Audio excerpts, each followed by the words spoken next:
इंतखाबात में ताउन के हवाले से किसी किस्म की कोई बात नहीं हुई। जहाँ बात है सीट एडजस्टमेंट की, वो तो पहले से ही तयशुदा है कि 8 सीटें MPs की पंजाब में और 4 से 5 सीटें नेशनल असम्बली में, जिस पर सीट एडजस्टमेंट होने का इम्कान है। और पहले से ही ये बात जो हुई थी उसी को आगे लेकर चलेंगे।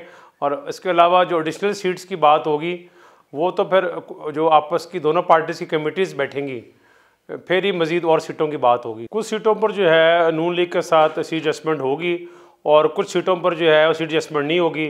वहाँ पर हर पार्टी अपना अपना इलेक्शन लड़ेगी। क्योंकि सीट एडजस्टमेंट की बात हो रही है, तो इस्तेकाम पाकिस्तान पार्टी का फ्यूचर पंजाब में आप क्या देख रहे हैं? मैं ये कहूँगा कि अगर इस्तेकाम पार्टी हमें अप्रोच करती है तो हम उनके साथ जो है बैठ के फर्दर लाएअमल जो है वो हम प्लान कर सकते हैं।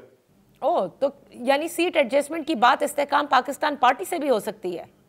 अगर अगर अगर उन्होंने चाहा तो। ऐसा लगता है कि तमाम तर जमातें किसी न किसी के साथ सीट एडजस्ट करना चाह रही हैं। मुझे लगता है कि 2/3 मेजॉरिटी शायद कोई भी पार्टी ना ले सके और ये अलायंसेस के साथ ही हुकूमत बनेगी, अगली जो भी बनेगी। ये कहा था कि हमने ये डिसाइड कर लिया है दोनों खानदानों ने कि सियासत जो है आपकी अलग अलग होगी। चौधरी परवेज इलाही के मामलात को आप किस तरह देखते हैं? हमारा तो ये मौक़िफ़ रहा है कि मेरिट पे ही होना चाहिए।